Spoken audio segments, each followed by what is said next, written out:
제가 소개할 책은 사랑의 에리 프롬의 사랑의 기술이고요. 네, 이 책은 저한테 좀 많이 큰 아주 큰 의미가 있는 거는 지금 여자친구한테 선물 받은 거고요. 네, 그래서 큰 의미가 있고 이거를 같이 읽었어요. 이렇게 그 어느 한 공간에서 그러면서 뭔가 이제 썸을 탈 때 선물을 받았는데 이렇게 한 공간에 읽으면서 서로를 알아가는 과정인 거죠. 그러면서 이제 사랑에 대해서 이렇게 좀 깊이 있게 이제 좀 뭔가 얘기를 했던 것 같아요. 네. 이 책은 제가 지금 한 네 번째 읽는 것 같은데 처음 대학교 때 교양에서 만났는데 마치 처음에 이 제목에서 오듯이 뭔가 기술이라고 하니까 진짜 스킬을 생각을 해가지고 대학교는 이런 것도 알려줘 막 이러면서 네 그때 접했던 기억이 있는데 펼쳤는데 너무 보기가 싫은 거예요. 너무 처음에는 어려웠고 네 그래서 그때는 그냥 과제를 하기 위해 뭔가 글을 쓰기 위해 그러니까 어쨌든 수업이니까 높은 점수를 받아야 되니까 열심히 해가지고 뭔가를 했는데 그 다음에 이제 또 지나서 여자친구한테 이제 선물을 받고 이제 읽게 되는데 이제 앞에서도 뭐 설명을 해주셨겠지만 저는 이거를 군대에서도 읽었거든요. 이제 여자친구가 너무 생각이 나가지고 여자친구가 군대를 2년은 풀로 기다려줬어요. 그래가지고 좀 대단한데 제가 봐도 네 그래서 막 제가 여기다 읽을 때마다 몇 월 며칠 어떤 느낌으로 이렇게 했는지를 맨 앞에 이렇게 적어놨었거든요. 그래서 군대에서도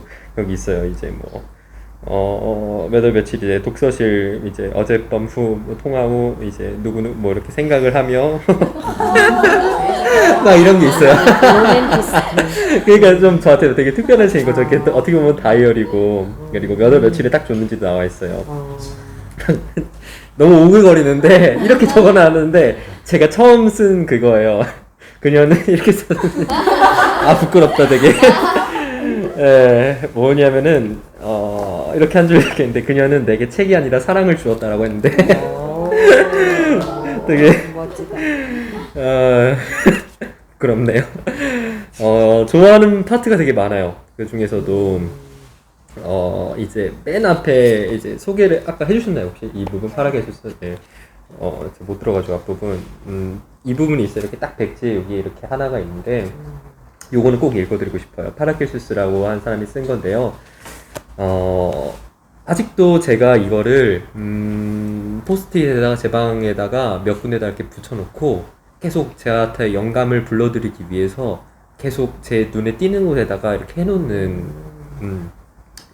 약간의 짧은 시이자 글귀예요. 읽어드리겠습니다. 아무것도 모르는 자는 아무것도 사랑을 하지 못한다. 아무 일도 할 수 없는 자는 아무것도 이해하지 못한다. 아무것도 이해하지 못하는 자는 무가치하다. 그러나 이해하는 자는 또한 사랑하고 주목하고 파악한다. 한 사물에 대한 고유한 지식이 많으면 많을수록 사랑은 더욱더 위대하다. 모든 열매가 딸기와 동시에 익는다고 상상하는 자는 포도에 대해서 아무것도 모른다. 파라게수스 이렇게 적혀 있는데 인상적인 부분이 이제 마지막 부분이에요. 모든 열매가 딸기와 동시에 익는다고 상상하는 자는 포도에 대해서 아무것도 모른다 라고 했는데 되게 이 말이 저한테 뭔가 이 책을이라는 걸 읽기 전까지는 사람을 볼 때 되게 항상 뭔가 편견이 많은데 나와 똑같을 거다 그리고 그 감정이 이해가 안 될 때가 많아요. 그래서 좀 저는 책을 많이 읽는 것 같아요. 공감하려고. 제가 보기에는 어떨 때는 좀 우스워 보일 때가 있어요. 이렇게 말하면 좀 너무 그런데 그런 걸로 힘들어해 막 이런 적도 있고 나의 힘듦을 못 알아줄 때도 있고 기쁨을 못 알아줄 때도 있고 뭐 그런 것 때문에 이제 했는데 그런 부분에서 많이 공감을 느끼는 책이라고 생각을 해요. 그래서 네 그렇고요. 그리고 제가 이 책에서 좀 가장 뭐랄까 인상 깊었던 건 세 가지 포인트가 있는데 첫 번째는 사랑 그 자체에 대한 철학, 그러니까 이런 뭔가 인간 실존에 대한 것. 네, 첫 번째가 그건데 그런 거에 대해서 이제 다루고 있고요. 그리고 두 번째는 이제 사랑의 종류에 대해서 나오는데 이 종류가 뭐 우리 말하는 나에 대한 사랑, 상대방에 대한 사랑, 그리고 이웃에 대한 사랑, 그리고 신에 대한 사랑 이렇게 나오는데 제가 이 뭔가 신학에 대해서 굉장한 관심이 많아요, 사실. 그래서 신학을 공부하기도 했었는데 여러 종교에 대해서 이 신에 대해서 사랑에 대해서 나오는데 그 부분이 정말 인상 깊었어요. 그 대학교 때 읽었을 때는 이게 뭐야 하고 막 넘어갔는데 그런 부분에서 나오거든요. 근데 여기 그런 부분이 나와요. 사랑의 이론에 대해서 나오면서 인간을 아는 문제는 신을 아는 종교적 문제와 병행된다라고 해요. 그래서 신을 아는 것이 인간을 아는 거고 인간을 아는 것이 나를 아는 거라 뭐 이런 얘기를 이제 나오는데 그런 부분에서 이제 뭔가 깊이 우리의 이 종교 역사를 이해하고 막 나를 이해하고 하는데 되게 많은 뭔가 그런 영감을 줘가지고 그 부분도 참 좋아하고요. 그리고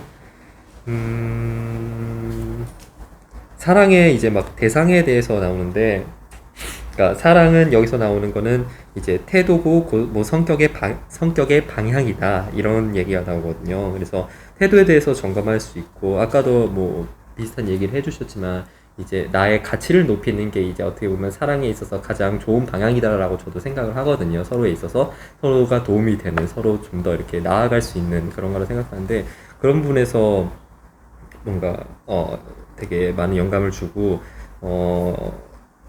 제가 그거를 여자친구랑 그때 썸을 타면서 얘기를 나누면서 어떤 부분이 좋았어라고 했을 때 여자친구가 딱 그 표시한 부분인데 그 부분도 참 인상적이어서 좀 알려드리고 싶은데요.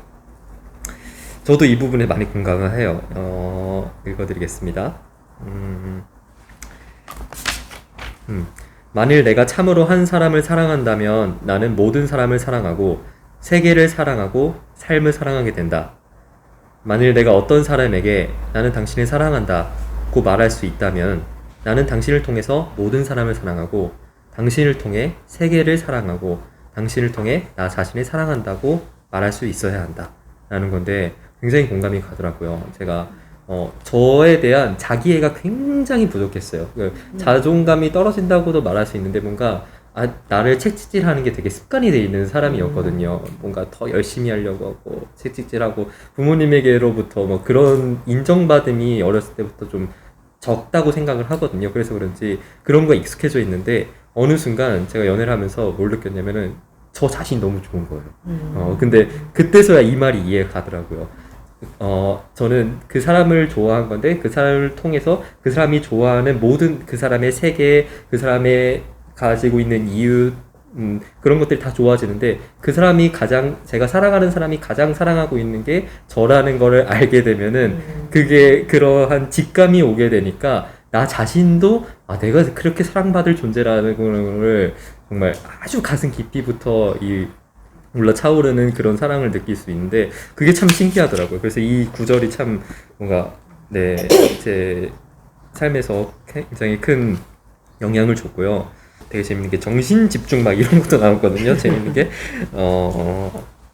이제 그러니까 홀로 어쨌든 사랑이라는 게 여기서 여러 가지 면에서 강조를 하지만 홀로 스스로 이제 있는 거를 배우는 게 가장 먼저가 돼야 된다 이런 얘기를 해요. 그래서 정신 집중해서 내놓는데 정신 집중은 우리 문화에서 실행하기 더욱 어려운 일이다. 우리 문화에서는 모든 일이 정신 집중의 능력과 어긋나는 작용을 하는 것 같기 때문이다. 정신 집중을 배우는 것은 가장 중요한 단계. 독서를 하거나 라디오를 듣거나 담배를 피우거나 술을 피지 않고 그저 그냥 홀로 있는 것을 배우는 것이다. 뭐 이런 얘기가 나와요. 그래서 자립할 수 없다면은 다른 사람에게 집착을 하고 그것이 이제 좋은 관계로 되지 않는다라는 얘기를 이제 쭉 풀어서 얘기를 뒤에서 또 하고 있거든요. 그래서 그런 것도 굉장히 좋은 사랑의 되게 뭐랄까 관점이 되었다고 생각을 합니다. 저는 재밌는 부분이 있는데요.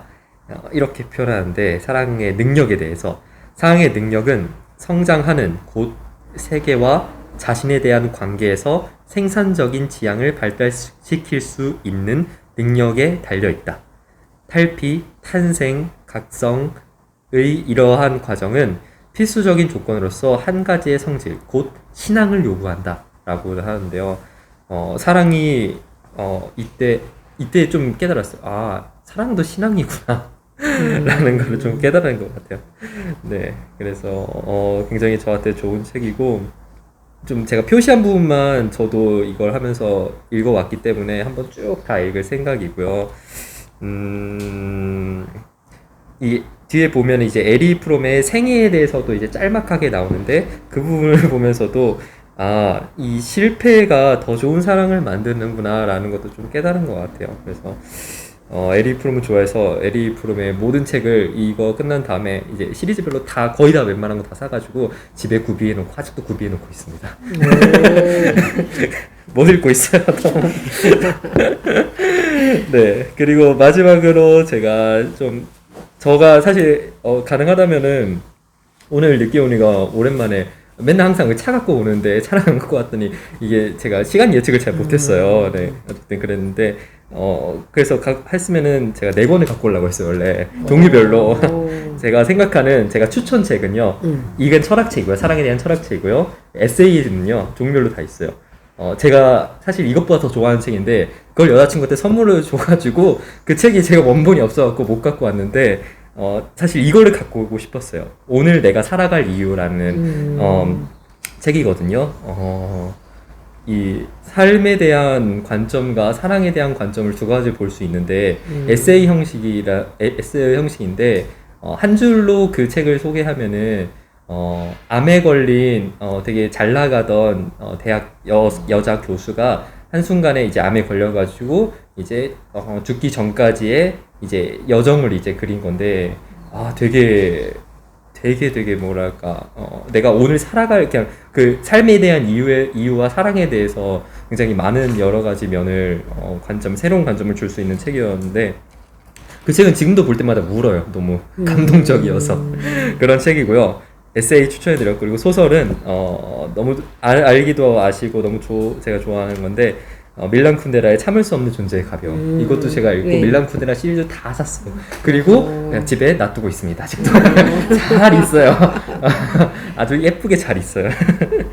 네, 참을 수 없는 존재의 가벼움 너무 좋아하는 책이고 그리고 시집도 있어요. 저도 시집을 너무 좋아하는데 이것도 여자친구에게 이거는 제가 처음 썸 탈 때 제가 선물했던 책이고요. 너무 좋아하는데 우리는 분위기를 사랑해라는 책이에요. 시집이 오은 시집인데 막 그렇게 무겁지 않은데 제목에서도 이 우리는 분위기를 사랑해 이게 너무 좋잖아요. 선물하기 좋아서 그래서 이렇게 4가지를 추천드리면서 저는 마치도록 하겠습니다. 감사합니다.